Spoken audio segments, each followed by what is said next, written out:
ফোনের গ্যালারি ফাঁকা করতে গিয়ে দেখি এই ভিডিওটি আমার পড়েই আছে, তোমাদের সঙ্গে শেয়ার করাই হয়নি। তো এর আগের সানডেতে আমি করেছিলাম চিংড়ি পোলাও। পাখির ছোট ছোট শর্ট ভিডিও হয়তো তোমরা দেখে নিয়েছো, কিন্তু আসল ভিডিওটি তোমাদের সঙ্গে শেয়ারই করা হয়নি। আমার রান্না বানাতে সবসময় ঘরোয়া জিনিসপত্রই ব্যবহার করি আমি, আলাদাও তো তামঝাম করি না। তো খেতে যখন ইচ্ছে হয় ঘরে যা থাকে সেটা দিয়েই কোনো মতো বানিয়ে ফেলি, খেতে কিন্তু একদম খারাপ হয় না। শুরুতে গোবিন্দভোগ চালটা ভিজিয়ে রাখলাম পরিমাণ মতো, তারপর নুন হলুদ দিয়ে মাখিয়ে রাখা চিংড়ি মাছগুলো ভেজে নেব।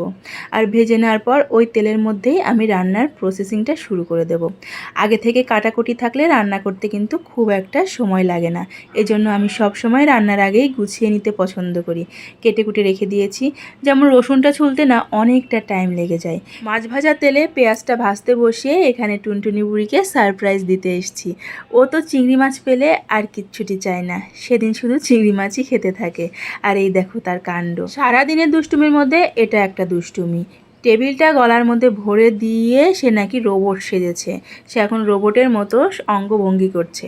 আর পেঁয়াজটা ভাজা হয়ে গেলে তার মধ্যে আমি দিয়ে দিয়েছি আদা বাটা, আর ঘরে যে মশলাগুলো ছিল জিরে গুঁড়ো, ধনিয়া গুঁড়ো, হলুদ গুঁড়ো, দিয়েছি রসুন বাটা। ভালো মতো পেঁয়াজটা কষিয়ে নিয়ে কটা চেরা কাঁচা লঙ্কা, আর দিয়ে দিলাম একটু টমেটো সস। এখানে টমেটো কুচি বা টমেটোর পেস্ট দেওয়ার কথা ছিল, কিন্তু আমার বাড়িতে টমেটো ছিল না, কাঁচা টমেটো। তাই বাড়িতে ছিল টমেটো সস। যেহেতু পাখি টমেটো সসটা পছন্দ করে, এই জন্য সবসময় ফ্রিজে টমেটো সসটা থাকে। তো কিছুটা সস দিয়ে দিলাম। এইবার ভিজিয়ে রাখা চালটা দিয়ে ভালো মতো নেড়ে চেড়ে চালটা ভাজা হয়ে গেলে দিয়ে দেব উষ্ণ গরম জল।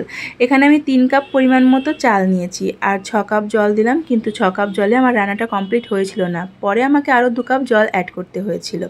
তো ঢাকা দিয়ে রেখে 90% রান্না হয়ে যাওয়ার পর আমি ওপর থেকে চিংড়ি মাছগুলো ছড়িয়ে দেব। আর নামানোর আগে একটু গরম মশলা আর ঘি দিয়ে নামিয়ে নেব। ওই যে বললাম, ঘরে যা থাকে তাই দিয়ে আমি রান্না করতে স্বাচ্ছন্দ্য বোধ করি। আর এই রান্নাটা হয়ে যাওয়ার পর পাখির বাবা করেছিল ডিমের একটা রেসিপি। আসলে পোলাওটা আমার দায়িত্বে ছিল, ও বলেছিল এর পরের রান্নাটা আমি করব, কিন্তু কি রান্না করবে সেটা তখনও চিন্তা ভাবনা করা হয়নি।